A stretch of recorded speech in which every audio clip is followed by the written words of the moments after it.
you joined at 16, right? Yeah.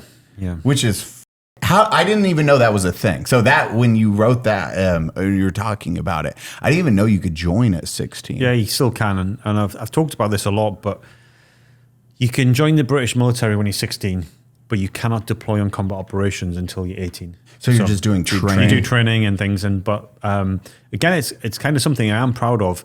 Is I jumped out of a C-130 aircraft before I slept with a woman. So it was like, this is like a, like stand-up Virgin soldiers, and it's like that thing. And I was like so I was like, jumping out of C-130s and before jumping in being pussy. like a ranger, if you like. Yeah. The so the Rangers your when I first was, jump on a C-130 was when you were 29? it was a few weeks ago. God damn it. That's right. Reading the book. See what happens? Yeah, that was instant karma. I tried to throw even the slightest bit of shade, and I immediately embarrassed myself. Well, dang it.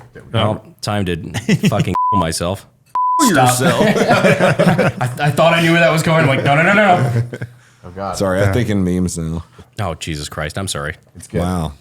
Thankfully, Ryden Thanks, won't care. Congressman. He made this out to my son, too, Ryden. Sometimes just one wolf can make all the difference. Best C. Which, truly, thank you for this, brother. This is fucking amazing, and you've ruined it, brother. You are making me feel like such a piece of shit right now. Holy fuck. My only one of I go to sell it at like the road show in 50 years. They're like, it would have been worth $50 million, but there seems to be booze spilled on it. I'm like, that means it was worth more. That was technically. That was President. Yeah, President.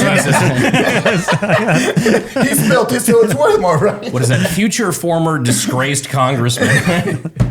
So you were jumping out of planes at what age? 17. That's fucking. What's the drinking age? 18. Over there? 18. So you were doing this gnarly training, and you couldn't even drink. Yeah, that's it. I mean, and it was for me, it was a lifelong ambition. Wanted to do it, and I was just. But we talk about focus. I was just wanted to do that, and to me, it wasn't. That's all I wanted to do. So what was the train up leading? Like basic training going through it for us is like your 12, 9 weeks, and then 4 weeks, I think, for infantry. So in the for me, we had this thing, and I was the last platoon as in this format was called Junior Para. And Junior Para was 6 months of being a junior soldier in the Parachute Regiment, which is the equivalent of the Ranger Regiment over here. And it was just 6 months of brutal training, and it was brutal. And I look back at it, and it's like, do you know what? That's kind of badass. And the instructors were really, really good. But it's a different world. Like if you tried to do that stuff now, then people would be like, yeah, that's brutality. At like 16 and 17, that's ridiculous. And it's like, and one of the things I feel, in some ways, feel sorry for some of the instructors, because I think it was about week 4 when we started what we call tabbing, which is rucking. We'd be doing a ruck march every Saturday morning. Real quick, any little phrase or any word that you guys have, like a what would you call that? Term, like phrase, slang term. Yeah, slang term or phrase. Could be interpreted as Rucking. No, what was the term? So we call it as tabbing. Tab, yeah, like literally any other British slang. I in my mind is immediately. Yeah, you're like, is that we're shagging. Yeah, we're tabbing. Yeah, I tabbed her later. Yeah. Like, no, that girl down at the pub. Yeah, no, I tagged her last week. Yeah. Right in the boot. I know British. So you did rucking, which is, if you don't know, it's ruck marching. You put on a 35 to 60 pound bag and you walk at a very fast pace. You're my height, so you probably hated rucking. No, I loved it. It's fucking weirdo. Because that's why I wanted to.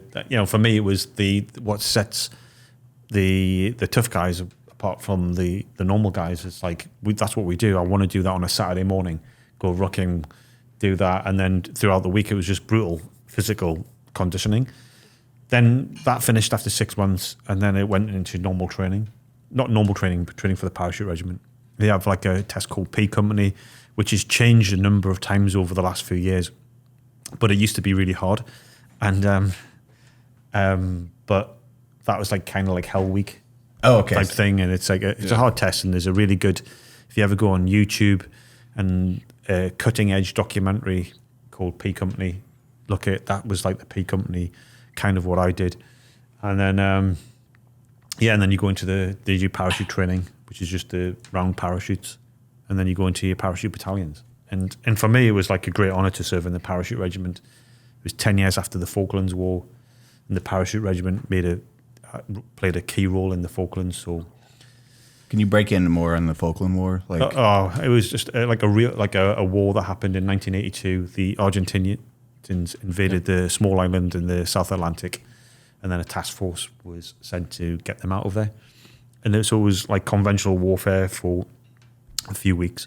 It was one of the few instances, I'm going to go into like a little bit of like weapon nerd history. It's one of the few instances where the same service rifle was used on both sides of a war. Right. So you had the foul, and it's kind the of foul on both sides. I might be mistaken. I mean, I would say this in like a Five Eyes sort of view, like, but it's kind of like the last like force on force war where you had aircraft fighting against each other, where you have like a naval force fighting against each other. It wasn't just going in like a counter-terrorism war. Yeah. I know people with all the Gulf War veterans might be getting hot around the collar. that was a 3-day event of us just but it was kind of people. like a kind of force on, like to my knowledge, it was like a force on force. Like The other one might have been maybe the Balkans, I don't know that one. like the Yugoslav Civil War. well, maybe, but not really for us. for the UK. Oh, yeah. I mean, okay. that's what I mean from like a UK US. You know, like Okay. Okay, when understood. when it's like back to the old, whether you've got the carrier groups and submarines, and you know what people think war is about. That was like the last in my again. Look, I've got a lot of combat experience, so I think I'm allowed to say all this, but it was to me it was the last, like, I don't want to say real war because, like I say, I've done lots of fighting and lots of killing and stuff like that, but like I say, force on force. So you've got aircraft against each other, submarines in the water, naval carrier groups, soldiers against soldier. Like what people think war is.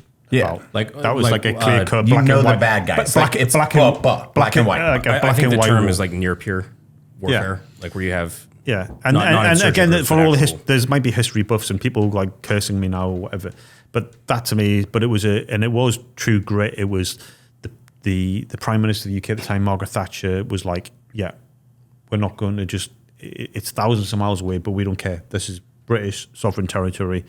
We're going to get you out of there, and sent down a task force. Lots of different units, regiments. Lots of people died, especially in the naval side when anti-ship missiles striking ships and killing hundreds of people. But in one strike, but it was it really raised national pride at that time, and people, I hope they still are very proud of the Falklands War. I know I am, and it was one of the big motivators for me to. Outside of media and things, but it was the thing that 10 years later I was joining the Parachute Regiment, which was the regiment to join in the British military. And what year did you join? 1992. Okay. God, you are old. Yeah, you're the. Did I you always just forget- say? Did you just fucking You were call just him about to- old? I did. Damn, you are old. I always forget because you look fucking good for your You goddamn really age, do. bro. That was before I was born. For Yeah. context, yeah, you joined the military before Brandon.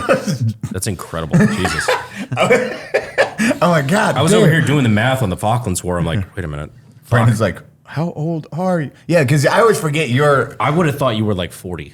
Yeah, on the dot. Like you look like. I'm 48. Yeah. Wow. No, you don't look 48. You look 40, like he was saying, on the dot. Yeah, you fuck. Go, ooh, look at me. I'm good looking. And I'm a man. Ooh, I'm well spoken and have a British accent. Go fuck yourself. It's like, oh, okay. Can I tell you a story about this motherfucker right here? About me? We go. no. So like Heather and I go up to we're up at Staccato. You know, like it was like 2 months ago, something like that. We're hanging out at Staccato, and and we're like having a good time. And you're like, Cody, good to see you. What's up, bro? Good to see you. And then you turn to Heather and you're like, my darling, it's good to see you. I was like, Christian, save some pussy for the rest of us, man. Yeah, I said, Can I it's like, liminal there. chill out? I was like, hello, darling. Fuck, man. All the girls, like even Sav, you're like so like Sav. We're gonna go eat at my house after, and Sav's like so excited. She's like, oh, and I'm like, God damn it! And you're respectful, and it's hilarious too because Sav will show some cleavage at times. God bless her soul. And when he was talking to her shoulder, he's like, "Hey, how you doing?" Like he just put his hand here. I was like, it's fucking hilarious and respectful at the same time. Like, Is that not a joke, really?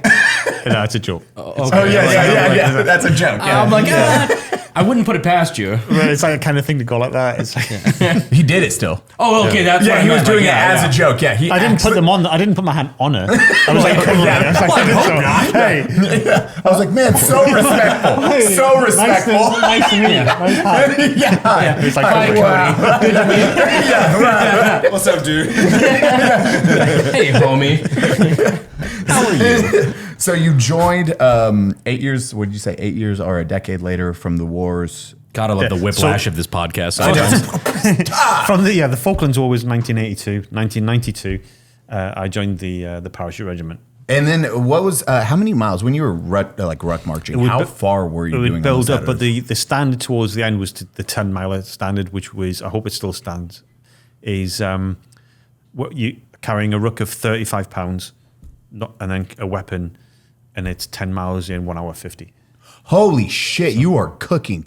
Holy shit. So EIB, for anyone like that, you have to do a 12-mile ruck march under 3 hours, if I remember right. And that, like, is it 3? So the parachute regiment 10-mile standard, which we eventually, so we didn't start off in like week 4, but towards the end, that was what we were building up to, is the 10-miler on P Company is 1 hour, 35 pounds in 1 hour 50. 3 hours for the EIB. So expert infantryman's badge, you have to do it under 3 hours with the exact same loadout. Doing fucking just 2 miles left in 1 hour 50 is ridiculous. Yeah, like because you are stepping the fuck out. You're not just walking. And P Company, like I said, has changed a lot, but after the Falklands War, they tweaked it again to make, because that's what happened. The task force landed on one side of the island and then marched to the other side and then fought a battle at the end of it. And Two Power did 2 battles, so they did a battle at the start and then towards the end, and then another one at the other side. So they tweaked P Company, I believe, after the Falklands, but yeah, it's a tough test, and that was then, and that's still. Again, it is disappointing that they do change the standard and change the tests, but the core concept of it still remains the same. If paratroopers land on one location and then move as fast as they can on foot to another point to then fight a battle after it. So that's the concept. And for those people who think they shouldn't do it or don't know why they do it, that is why they do it. And long may it stay that way.